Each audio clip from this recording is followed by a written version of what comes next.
Voilà, je veux tout d'abord vous saluer dans le nom du Seigneur. C'est bon? Jean-Pierre?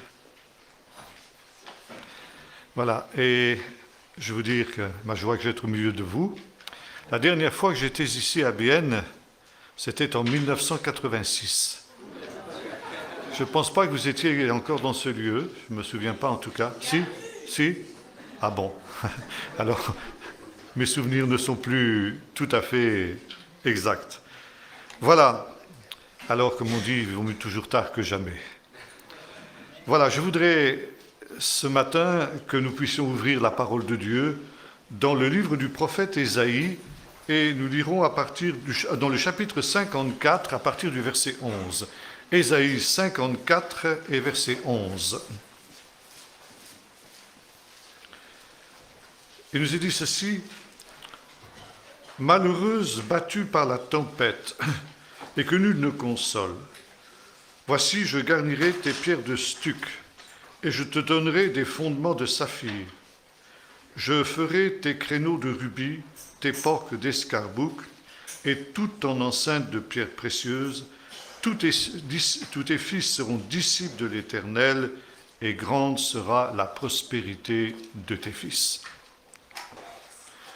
Nous vivons des temps très spéciaux et très particuliers.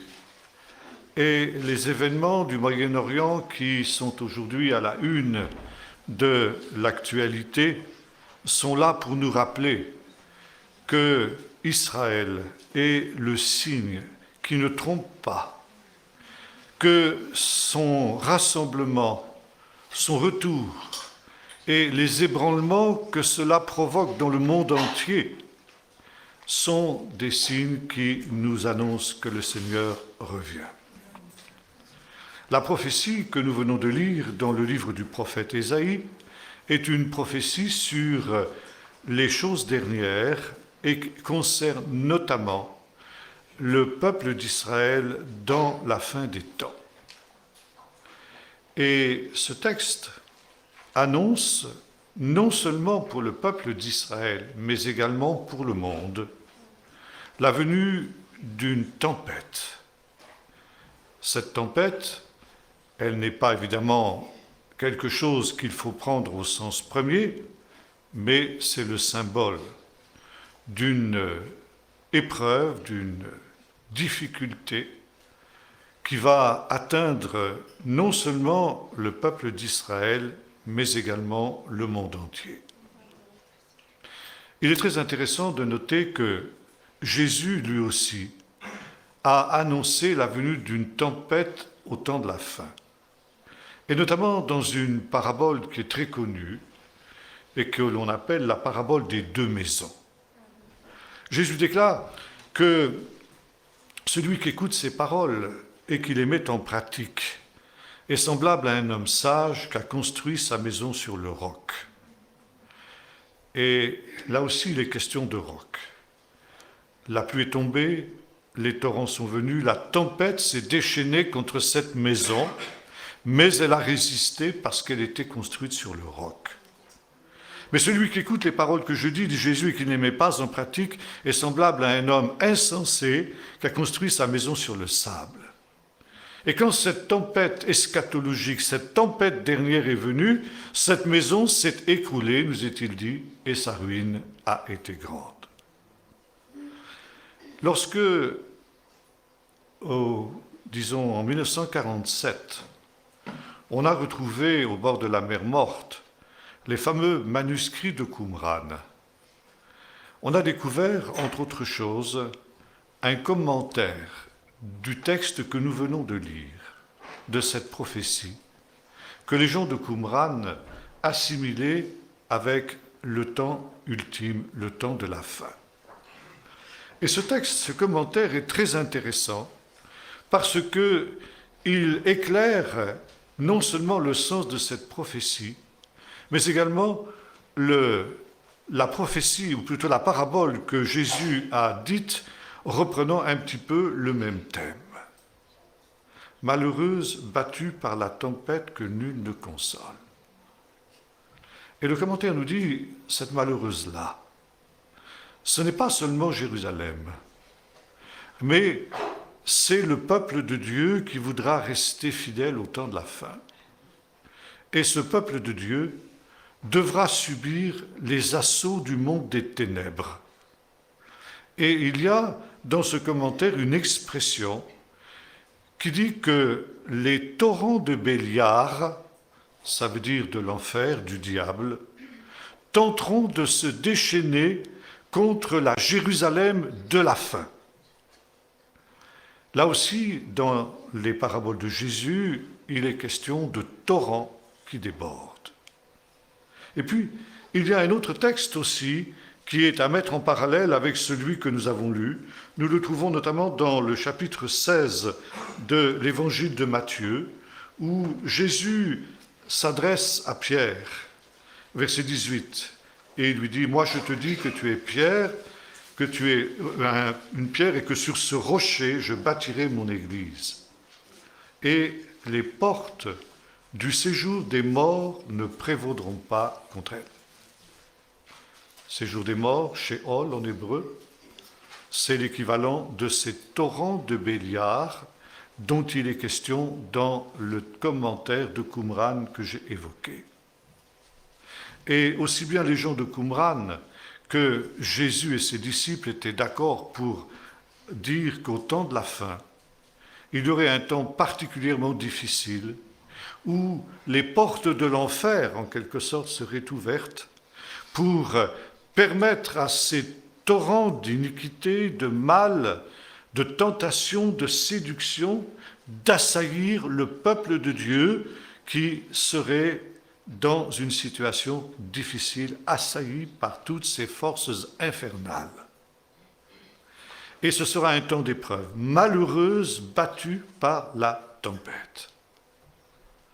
Mais, et c'est justement l'aspect positif de cette prophétie, alors même que Jérusalem sera ainsi assaillie par les forces des ténèbres, le fait qu'elle sera assise, établie sur un rocher inébranlable et solide, fera qu'elle ne sera pas ébranlée, qu'elle ne sera pas atteinte.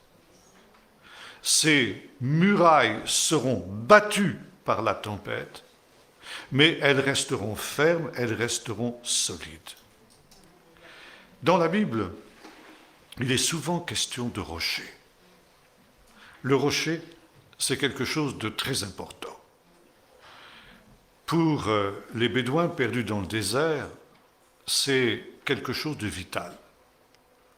Nous sommes entrés, depuis quelques semaines maintenant, au Moyen-Orient, en Israël, dans la saison des pluies.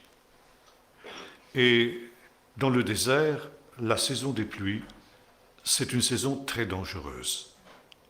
Quand on voyage l'été dans le désert, on a parfois la surprise de voir, quand on traverse des oueds, c'est-à-dire des torrents à sec, quand il fait 40 et quelques degrés de chaleur, qu'il n'y a pas une goutte d'eau, que l'on est assailli par la soif, on voit cette inscription qui dit « Attention aux inondations ». Alors on dit « Mais il se moque de nous, c'est pas possible ». En fait, si vous revenez là l'hiver, il peut y avoir des inondations soudaines. Mon fils qui vit en Israël depuis 4 ans maintenant, nous téléphonait il y a quelques jours pour nous dire qu'ils étaient pris dans une tempête extraordinaire qui s'était abattue sur le désert, des torrents d'eau qui déferlaient. Et lorsque ces torrents déferlent, eh bien, ils emportent tout sur leur passage. 2 ou 3 ans en arrière, il y a eu aussi, en hiver, des pluies absolument torrentielles. Et là où se trouve mon fils, il y a 2 torrents à sec qu'on appelle des oueds. Et ces torrents sont devenus des fleuves extrêmement larges, qui ont porté tout sur leur passage et qui ont emporté les routes et les ponts, si bien que le village où habitait mon fils a été coupé du reste du pays pendant 3 semaines, et pendant 3 semaines, ce village et tous les villages qui se trouvaient au-delà de ces oueds ont dû être ravitaillés par hélicoptère.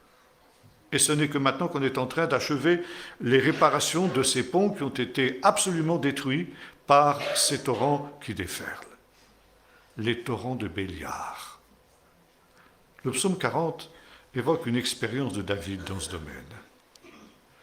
David loue l'Éternel, car dit-il, « Tu m'as retiré du bourbier fangeux et tu as mis mes pieds sur le roc. » Un spécialiste du désert, avec lesquels j'ai eu l'occasion de m'entretenir, a évoqué une expérience qu'il avait faite de ce type-là. C'était pourtant un homme qui connaissait très bien le désert et les dangers du désert.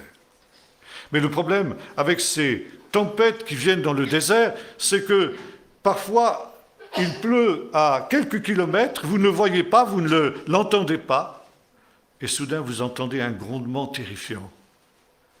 Et c'est déjà trop tard. Si vous êtes dans le lit du torrent, vous n'avez même pas le temps d'en sortir. Et ce torrent de boue déferle sans même qu'il y ait une goutte d'eau qui tombe. Le ciel peut être bleu, mais à quelques kilomètres, il pleut. Et ça suffit pour déclencher ce torrent de boue, et vous êtes emporté. C'est ce qui était arrivé à mon ami. Et il avait fait l'expérience de David. Les torrents m'avaient englouti. Et c'est non seulement de l'eau, mais c'est un torrent de boue, des pierres, de rochers. C'est quelque chose d'épouvantable. Et il me disait, quand on est pris dans un torrent de boue de ce type-là, il n'y a qu'une seule solution, c'est d'essayer de se rapprocher du bord, car le courant est moins violent sur les bords qu'au centre du torrent, et d'essayer d'attraper un rocher.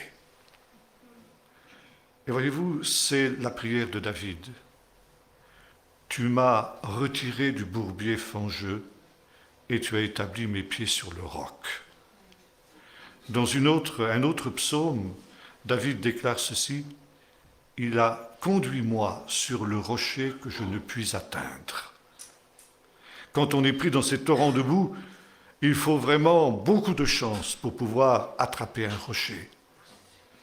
Et David, qui avait fait l'expérience de mon ami, disait qu'il avait crié à l'Éternel, « Conduis-moi sur le rocher que je ne puis atteindre. » C'est la raison pour laquelle, quand vient la saison des pluies, les Bédouins quittent les lits des oueds dans lesquels ils ont passé l'été parce que, en creusant dans le lit du torrent, il y a possibilité d'avoir de l'eau pendant l'été. Mais quand vient la saison des pluies, ils sortent de ces lits des oueds qui sont extrêmement dangereux et qui sont du sable. Voyez-vous, le parabole des 2 maisons, là on la retrouve. Et ils vont s'établir sur des rochers. Un rocher, c'est quelque chose qui est en hauteur. Et lorsque ces tempêtes du désert débordent pendant l'hiver, le rocher et ceux qui sont établis sur le rocher échappent à la catastrophe. C'est pourquoi le rocher est quelque chose de tellement important dans la Bible. Maintenant, je voudrais que nous nous rapportions à un autre texte de la Bible, qui est un texte qu'on trouve dans le livre des Nombres, au chapitre 23. Chapitre 23 et verset 9. Où il nous est dit ceci. C'est Balaam qui parle et qui dit « Je le vois du sommet des rochers, je le contemple du haut des collines. » Et le commentaire de Qumran cite aussi ce texte.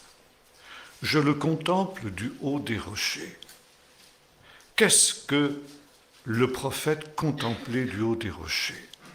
Et le commentaire nous dit « Cette tempête qui viendra au temps de la fin. » Et le prophète, qui a la sagesse de Dieu, parce qu'il a vu d'avance ce qui allait arriver. Il l'a vu dans une révélation de Dieu, il l'a vu dans une vision surnaturelle, cette tempête qui venait. Les autres ne se rendaient pas compte de ce qui allait survenir. Mais les hommes sages, qui sont à l'écoute de Dieu, qui sont à l'écoute du Saint-Esprit, sentent venir la tempête. Et ils peuvent contempler ces événements dramatiques qui vont venir, mais ils le contemplent du haut du rocher, ça veut dire d'un endroit où ils sont à l'abri de ce qui va se produire. Et le commentaire nous dit, qui est ce rocher sur lequel le prophète a pris appui? Et la réponse est Abraham. Selon qu'il est dit dans le chapitre 51 du livre du prophète Ésaïe, portez les regards vers Abraham, le rocher dont vous avez été tirés. Parce que Abraham, qui est le père du peuple d'Israël, est le rocher, le fondement sur lequel le peuple d'Israël est établi. Dieu a fait avec Abraham des promesses inconditionnelles qui ne seront jamais remises en question et par conséquent ces promesses faites à Abraham sont comme un rocher sur lesquels il est possible de construire et de s'établir. Et non seulement le peuple d'Israël a été construit sur cette foi d'Abraham qui était semblable à un rocher, mais aussi le monde entier est tributaire de cette foi d'Abraham, parce qu'il est écrit « Toutes les nations de la terre seront bénies en toi ». Je voudrais vous lire ici quelques versets, quelques lignes de ce commentaire que nous trouvons à Qumran. « Tu as mis un sceau sur le rocher des pères, des patriarches, comme fondement, pour construire une communauté forte. Aucun étranger n'en franchira les portes, mais il ouvrira les portes éternelles pour en faire sortir tous ceux qui portent les armes de guerre. » Ça veut dire qu'au temps de la fin, lorsque viendra cette tempête, ceux qui auront pris appui sur le rocher seront à l'abri comme dans une forteresse et ils seront délivrés de l'heure difficile qui va venir alors. Ce texte, nous le retrouvons aussi dans Matthieu 16, verset 18, comme je l'ai dit tout à l'heure. Dieu a établi un rocher. Ce rocher, c'est celui que Pierre vient de confesser. Ça n'est pas Pierre. Il y a souvent d'ailleurs un problème de traduction dans ce texte, dans la plupart de nos Bibles. Parce qu'il y a deux mots qui sont employés. Il y a le mot Pétros et le mot Pétra. Deux mots presque semblables, mais qui sont une nuance. Je te dis que tu es Pétra, tu es une pierre. Et sur ce Pétros, et là Pétros c'est un rocher. Ça veut dire que Jésus fait la différence entre une pierre, petit caillou, et un rocher, un immense caillou. La pierre, c'est effectivement l'apôtre. Le rocher, c'est ce que l'apôtre vient de confesser. Tu es le Messie et le Fils du Dieu vivant. Et Jésus dit, cette confession, cette affirmation, que moi, Jésus, je suis le Fils du Dieu vivant, le Messie et le Fils du Dieu vivant, c'est le rocher sur lequel je vais construire mon Église. Et c'est très intéressant de noter que ce texte est le seul texte, enfin l'un des deux seuls textes, plus exactement, où apparaît dans les évangiles le mot Église. Je ne sais pas si vous avez remarqué que le mot Église n'apparaît pour ainsi dire jamais dans les évangiles. Par contre, il est toujours question d'Israël dans les évangiles. Bien sûr, ça change ensuite avec le livre des Actes et avec les épîtres. Là, il est évidemment abondamment question de l'Église. Mais le texte de Matthieu 16 est, dans le Nouveau Testament, un des rares textes où il est question de l'Église. Et c'est, comme le disait mon professeur du Nouveau Testament à Jérusalem, un des textes les plus juifs de l'Évangile. Il ressemble à ce que l'on trouve dans les écrits de Qumran et dans les écrits du sage. Tu es heureux, Shimon, fils de Yochana. Ça, on trouve aussi dans les hymnes de Qumran. Et Dieu établit un rocher. Le rocher, comme le dira beaucoup plus tard Pierre dans ses épîtres, c'est Jésus. Paul aussi, dans l'épître aux Éphésiens, nous dira « Personne ne peut poser un autre fondement que celui qui a été déposé, c'est-à-dire Jésus. » Jésus est la pierre angulaire, cette pierre qui a été rejetée par les hommes, par ceux qui voulaient bâtir, mais qui est précieuse aux yeux de Dieu. Tiens, c'est intéressant.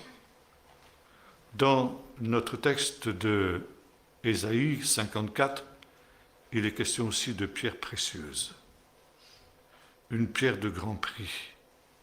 une pierre qui a été rejetée par les hommes, mais qui a été choisie par Dieu. Personne ne peut poser un autre fondement que celui qui a été posé, à savoir Jésus-Christ, la pierre angulaire, rejetée par les hommes, mais précieuse aux yeux de Dieu. Or, il est très intéressant que cette idée d'une pierre rejetée, qui devient le fondement du monde, c'est quelque chose que vous trouvez aussi dans la tradition d'Israël. Et notamment, vous avez un texte dans le chapitre 28, verset 11 du livre de la Genèse, où il est question de Jacob, qui est obligé de fuir le pays de Canaan, poursuivi qu'il est par la colère de son frère Ésaü qui l'a trompé. Et il arrive dans un lieu, pour lui inconnu, un lieu qui s'appelle Luz. Le soleil décline et il se dispose à passer la nuit. Et il prend ce qu'il a sous la main, une pierre quelconque, une pierre banale. Cette pierre, il en fait son chevet. Et pendant qu'il dort, il a un rêve. Et il voit une échelle dont le sommet touche le ciel et la base est posée sur cette pierre sur laquelle il est couché. Et là, les anges de Dieu montent et descendent sur cette échelle et Dieu lui parle. Et alors, Jacob comprend que cette pierre sur laquelle il est couché, qu'il pensait être une pierre banale, une pierre qu'il se disposait à rejeter le lendemain matin quand il n'en aurait plus besoin. Jacob comprend que cette pierre est une pierre précieuse. Cette pierre est une pierre de fondement. Elle est non seulement une pierre de fondement, mais elle est le fondement du monde, elle est le fondement du ciel et de la terre, puisque c'est sur cette pierre que repose l'échelle qui fait communiquer le ciel et la terre. Et quand il se réveille, Jacob déclare que ce lieu est redoutable. C'est ici la maison de Dieu, c'est la porte du ciel. Et cette pierre, nous est-il dit, il l'adresse.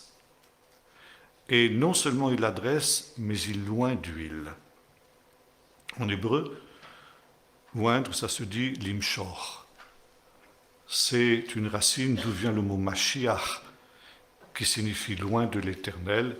On traduit encore par le Messie. Cette pierre, comme le traduit André Chouraki dans sa version, il l'a messié avec de l'huile.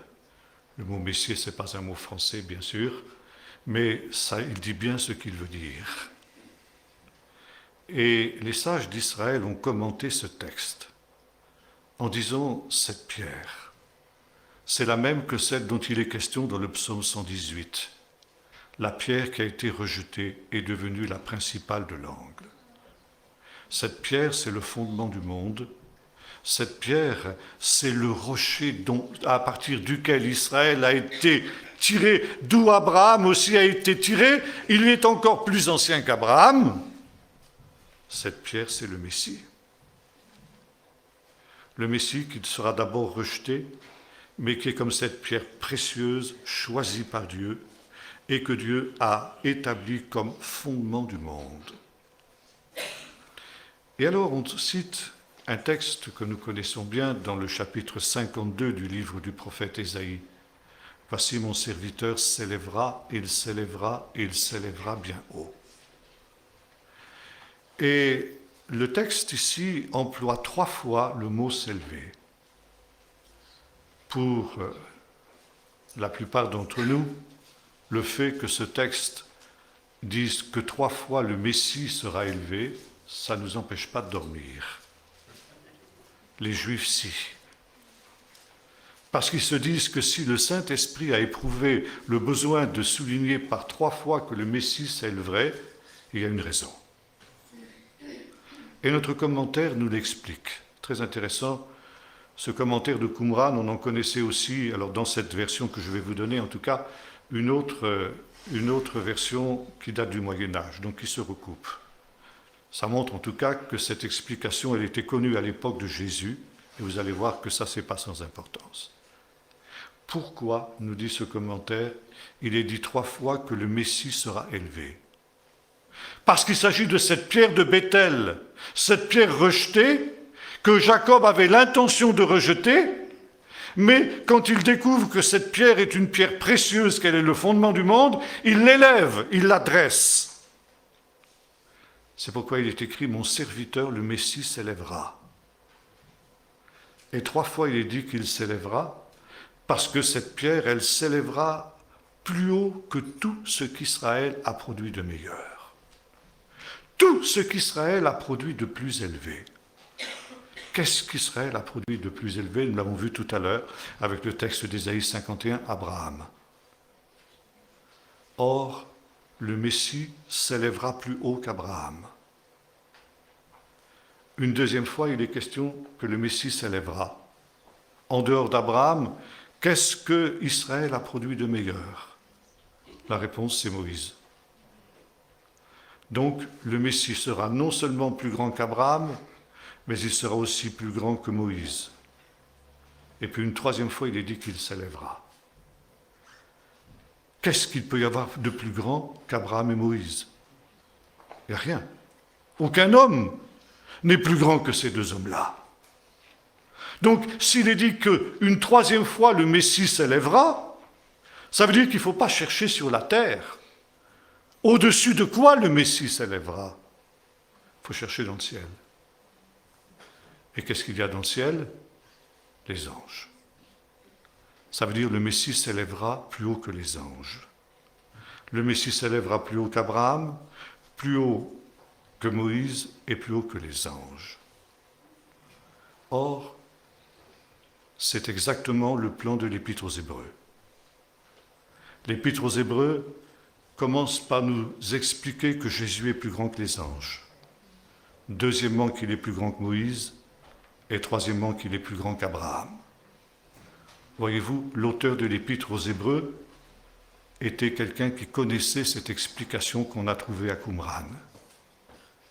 Et ensuite, il nous est dit que non seulement Jacob a élevé cette pierre, mais il l'a versé de l'huile dessus. Ça veut dire, il l'a ointe, il l'a messier, pour reprendre l'expression de Chouraki que j'exposais tout à l'heure.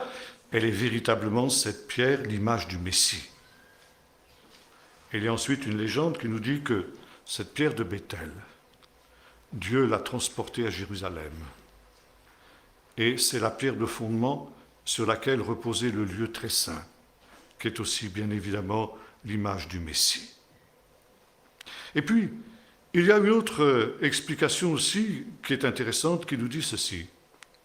C'est que cette pierre, au départ, elle était composée de 12 pierres. Et ces 12 pierres, quand Dieu a transporté cette pierre à Jérusalem, se sont fondues pour n'en former qu'une. Pourquoi 12 pierres? Parce que c'était l'image des 12 fils de Jacob, des 12 patriarches qui devaient être les fondements du peuple d'Israël. Et là, vous retrouvez un parallèle avec le texte de Matthieu 16 et verset 18 que j'évoquais tout à l'heure. Et moi, je te dis, Shimon, fils de Yochna, que tu es Pierre. Et sur ce rocher, ça veut dire ce rocher que je suis moi, mais sur ce rocher, je vais établir 12 fondements. Et ces fondements, ils seront comme les fondements qui ont formé le peuple d'Israël, qui étaient les 12 patriarches, les 12 fils de Jacob. Et cette fois-ci, ces fondements, ce seront les 12 apôtres. Il y a 12 apôtres parce qu'il y a 12 patriarches. Et les 12 apôtres correspondent aux 12 patriarches dont il est question dans le livre de la Genèse. Et ces apôtres, ces 12 apôtres, seront les fondements de l'Église de tous les lieux et de tous les temps. Lorsque Pierre, ce même Pierre dont il est question dans notre texte, est arrivé dans la maison de Corneille, il a prêché l'Évangile. Et il a dit, parlant de la résurrection de Jésus, Dieu n'a pas permis que Jésus ressuscité apparaisse à tout le peuple, mais à des témoins choisis d'avance. Et voyez-vous, les 12 apôtres sont véritablement les fondements de l'Église parce qu'ils sont les garants de la vérité de l'Évangile. L'Évangile se résume en une phrase pour Paul. Jésus est ressuscité. Tout est dit. Jésus est ressuscité, et si nous mettons cette pierre de fondement en doute, c'est tout l'édifice de l'Église qui s'effondre. C'est tout l'édifice de l'Évangile qui disparaît. Paul dit ça aux Corinthiens qui mettaient en doute la réalité de la résurrection. Si vous dites que Jésus n'est pas ressuscité, votre foi est vaine et vous êtes encore dans vos péchés. Or, comment pouvons-nous savoir que Jésus est ressuscité? Ni vous ni moi ne l'avons vu. Quelques rares personnes ont eu le privilège de voir Jésus ressuscité. Par exemple, le sadhu saint Darsing. Je ne sais pas si vous avez entendu parler de ce grand homme de Dieu du 19e siècle, du début du 20e siècle plus exactement, qui était un hindou qui ne connaissait pas l'Évangile, mais qui cherchait Dieu de tout son cœur. Il avait cherché dans toutes les religions de l'Inde cette rencontre avec ce Dieu qu'il sentait proche et lointain à la fois. Et finalement, cela avait abouti à un échec. Et alors il avait fait une prière à ce Dieu disant, si Seigneur, à telle date, tu ne t'es pas révélé à moi, ma vie n'a plus de sens. Je me suicide, il avait 14 ans. Et il y avait à quelques distances de la maison qu'il habitait, un train qui passait tous les matins à une heure très tôt, c'est à 4-5 heures du matin, je ne sais pas. Et il avait décidé de se jeter sous ce train si le Seigneur ne s'était pas révélé à lui. Il avait laissé une lettre pour son père, sa mère était décédée, et cette date fatidique étant arrivée, il s'était levé le matin pour mettre son projet à exécution. Et alors qu'il allait sortir pour se rendre sur cette voie de chemin de fer, soudain, dans la pièce où il se trouvait, une lumière est apparue qui est allée en grandissant. Il a d'abord pensé que c'était le jour qui se levait. Et puis quand il a regardé l'heure, c'était trop tôt. Et il a compris que cette lumière était une lumière surnaturelle. Et au milieu de cette lumière se tenait un être lumineux qui s'est révélé à lui, qui dit « Je suis Jésus ». Et le sadhu, qui a eu ensuite beaucoup de visions dans son ministère, a dit « Je sais faire la différence entre une vision et autre chose. Et ce que j'ai vu là, la seule fois de ma vie, qui a bouleversé ma vie, bien sûr, il a renoncé à son projet parce qu'il avait la réponse à sa question. Eh bien, j'ai vu Jésus vivant, j'ai vu Jésus ressuscité, j'ai vu Jésus, j'allais dire, en chair et en os, comme les disciples ont vu Jésus ressuscité après Pâques. Mais ça, disait-il, j'ai eu ça une fois dans ma vie, plus jamais je n'ai eu cela.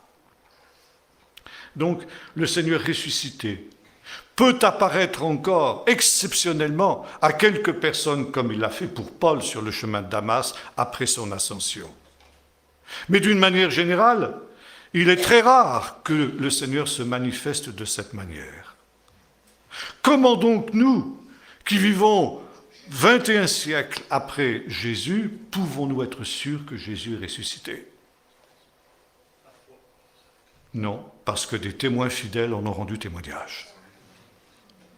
Parce que ces 12 personnes qui ont été choisies par Dieu ont vu Jésus vivant après sa résurrection.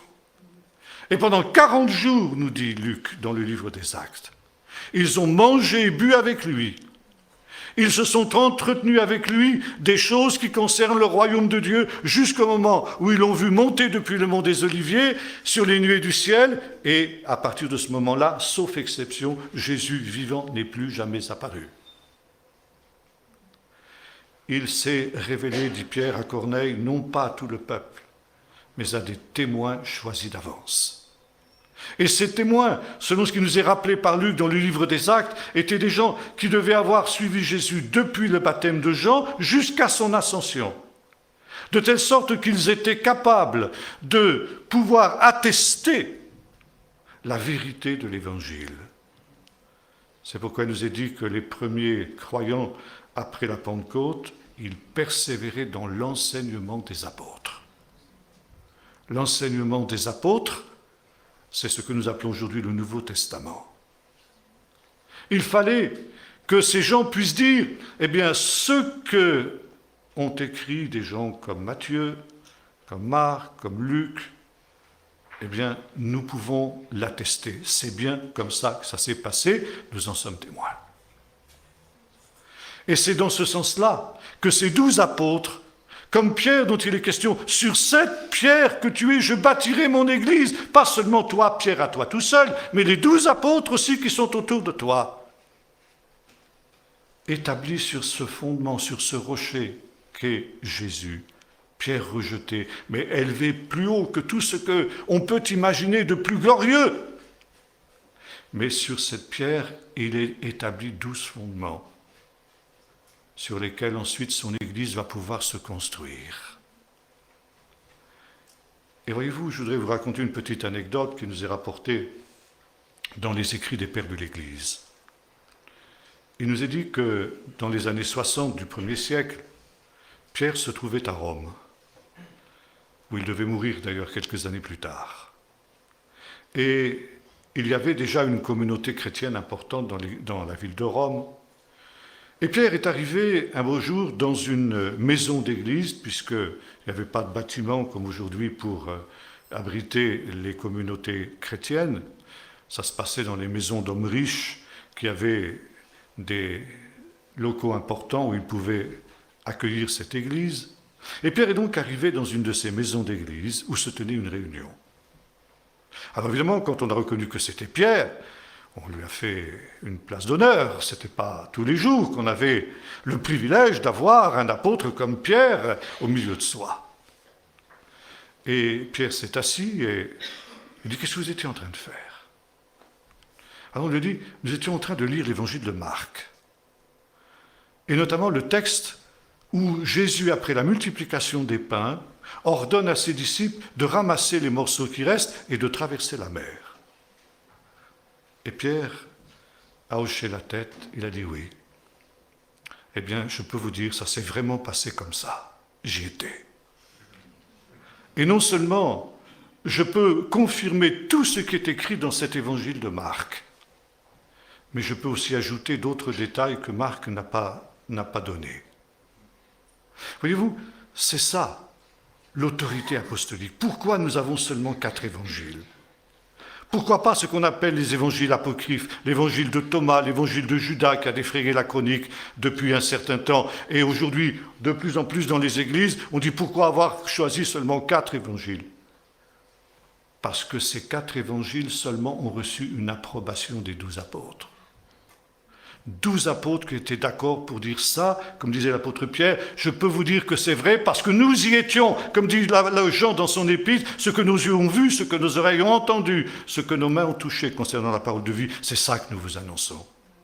Et Pierre dira, nous étions avec lui sur la sainte montagne quand la voix s'est fait entendre, et il évoque la scène de la transfiguration. Mais d'autres évangiles, les apôtres disent non, ça non, on ne reconnaît pas du tout l'évangile qu'on a entendu de Jésus, on ne reconnaît pas du tout ce que nous avons vécu avec Jésus. Et ces évangiles ont été rejetés. 12 fondements. 12 fondements qui sont des fondements solides. Et ces 12 fondements, ils sont en relation aussi avec un autre texte qu'on trouve dans l'Exode, où le grand prêtre devait entrer dans le sanctuaire céleste en portant sur sa poitrine ce que l'on appelait le pectoral du jugement, qui était une espèce de coussin attaché dans le dos avec des cordelettes, sur lequel il y avait 12 pierres précieuses. Et sur le nom de ces 12 pierres précieuses, le nom des 12 tribus d'Israël, ou le nom des 12 patriarches qui représentaient les tribus d'Israël. Et voyez-vous, le grand prêtre était une image de Jésus. Le grand prêtre de notre salut selon ce que nous dit justement l'Épître aux Hébreux, qui est en relation avec toute cette symbolique que nous voyons ce matin. Et ces pierres précieuses, elles sont en relation avec le texte que nous avons lu dans Ésaïe 24. Malheureuse battue par la tempête, et que nul ne console, je ferai des remparts avec des pierres précieuses, avec des rubis et avec des escarboucles, des pierres précieuses. Et ces pierres précieuses, nous dit notre commentaire, et reprenons ce que Ésaïe nous dit, tous tes fils seront disciples de l'Éternel, et grande sera la prospérité de tes fils. En hébreu, il y a un jeu de mots qui est absolument intraduisible en français. Le mot fils se dit ben, et le mot pierre se dit even. C'est la même racine. Ça veut dire qu'un fils, ça vient de ben en hébreu, ça vient de l'expression construire, bâtir. Ben, ça veut dire quelqu'un qui a été construit, qui a été édifié. Et c'est ce que Pierre nous dit dans une de ses épîtres. Vous aussi, comme des pierres vivantes, édifiez-vous, construisez-vous pour former un sanctuaire pour le Seigneur. Paul nous dit aussi ça dans la première aux Corinthiens. Il dit, personne ne peut poser un autre fondement que celui qui a été posé, à savoir Jésus-Christ. Mais vous avez été construits sur le fondement des apôtres et des prophètes, Jésus étant la pierre angulaire.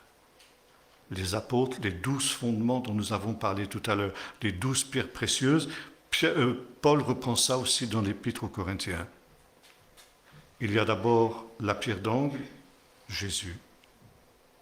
Il y a les 12 fondements, que sont les 12 apôtres, qui sont ces fondements pour l'Église de tous les lieux et de tous les temps. C'est la raison pour laquelle, après la mort du dernier apôtre, il n'y a plus eu de livre qui a été ajouté au canon du Nouveau Testament, parce qu'il n'y avait plus d'apôtres pour dire ça, c'est conforme à l'analogie de la foi. Et aujourd'hui, le Nouveau Testament, l'enseignement des apôtres, est la base sur laquelle nous devons construire notre foi.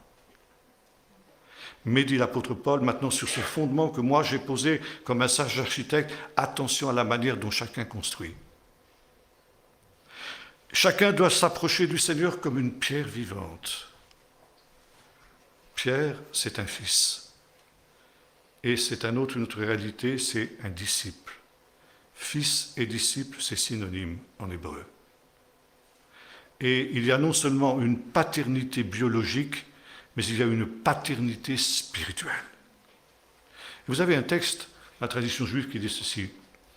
Celui qui enseigne une parole de l'Écriture au fils de son prochain, cela lui est considéré comme s'il avait lui-même engendré. Et Paul parlera de Timothée comme son fils.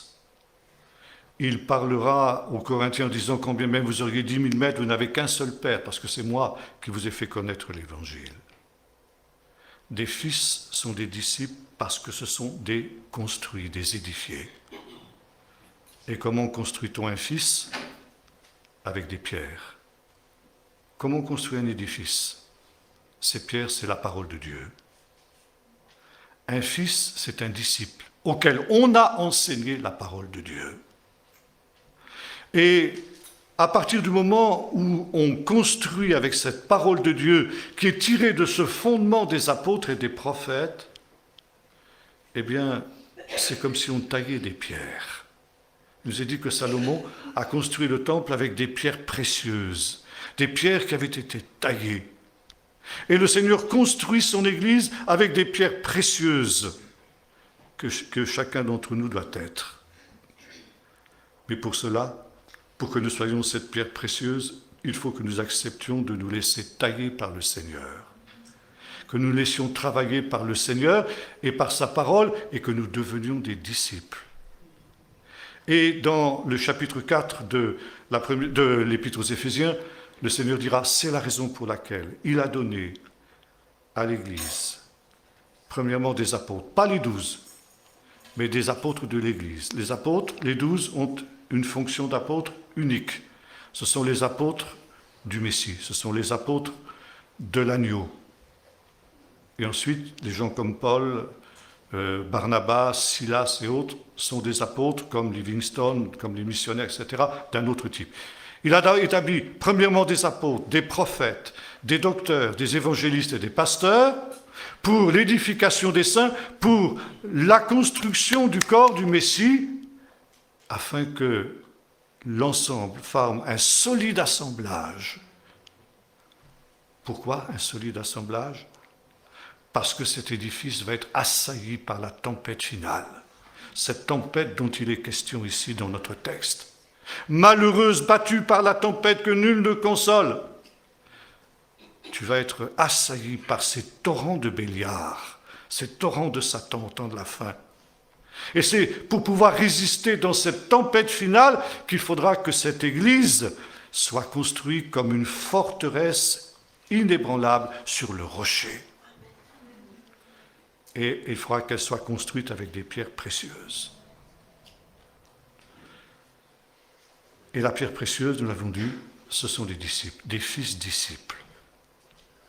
Quand Jésus a envoyé ses apôtres prêcher l'Évangile jusqu'aux extrémités de la terre, il leur a dit « Faites de toutes les nations des disciples ». Il ne leur a pas dit « Faites de toutes les nations des adeptes ». Il leur a dit « Faites de toutes les nations des disciples ».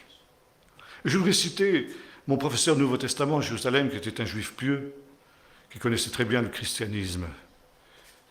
Et il avait souvent un regard très critique sur le christianisme.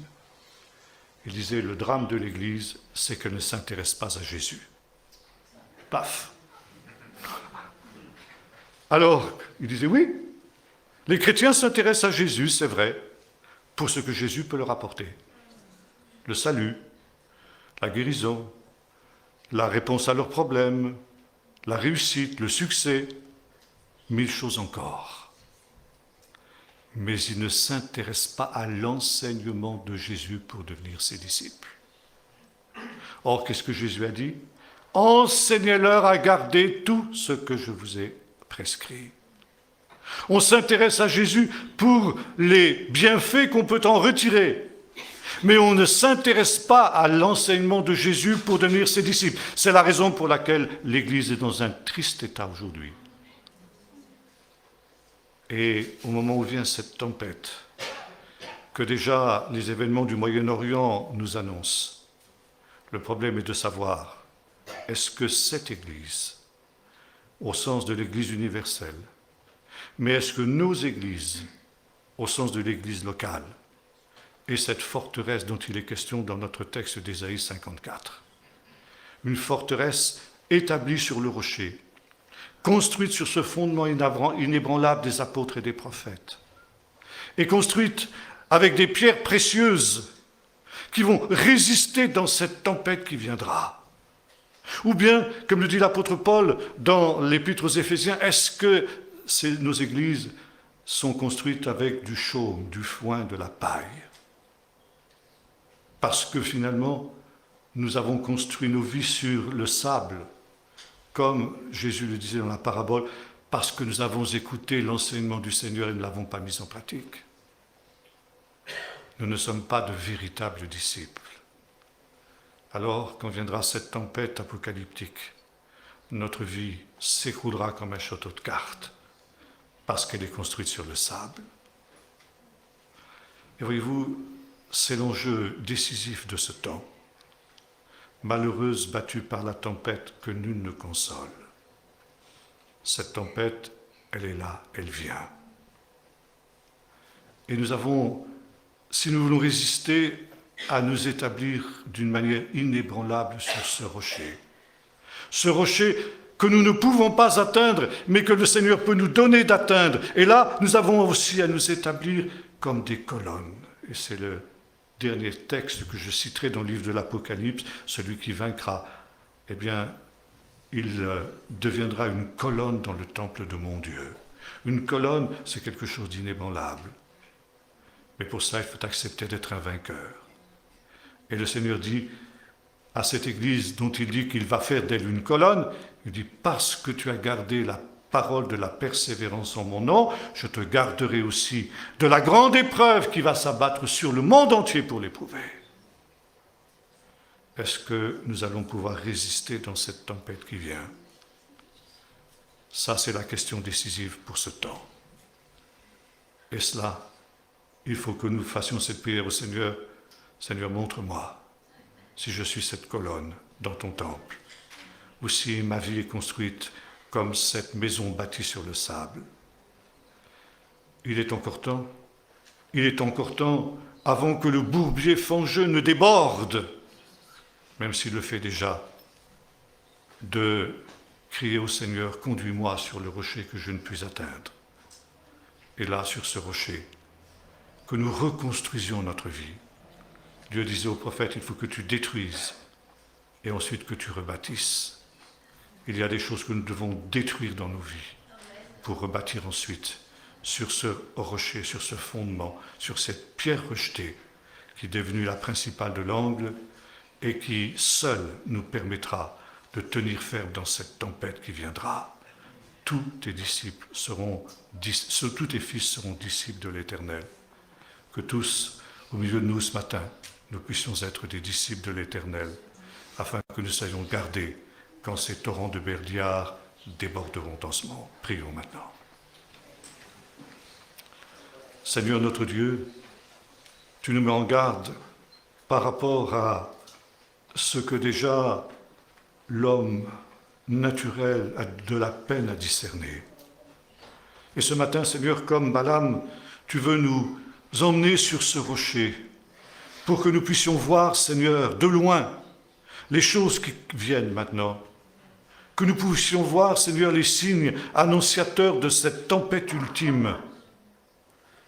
Et que nous puissions, Seigneur, réaliser que notre seule sauvegarde, c'est nous établir sur ce rocher. Ce rocher que tu es toi-même, cette pierre rejetée qui est devenue la principale de l'angle. Seigneur, merci d'avoir posé sur ce rocher des fondements solides et de vouloir nous édifier, nous aussi, sur le fondement des apôtres et des prophètes. Permets, Seigneur, que nous puissions saisir ces rochers, ces pierres précieuses. Et Seigneur, recevons l'enseignement des apôtres, persévérant comme les premiers croyants dans l'enseignement des apôtres. Nous puissions nous laisser tailler, façonner par toi pour devenir ces pierres précieuses avec lesquelles tu établiras ton Église comme un rempart inébranlable dans cette tempête qui viendra. Et Seigneur, permets que dans ce temps, nous puissions peut-être détruire toutes ces maisons que nous avons construites sur le sable pour les reconstruire sur le roc. Garder ta parole et devenir des fils, en vérité, des disciples, disciples accomplis qui ressemblent à leur maître et desquels, Seigneur, tu pourras être fier quand tu viendras et qui, comme ces pierres précieuses, résisteront au jour du jugement, au nom de Jésus. Amen.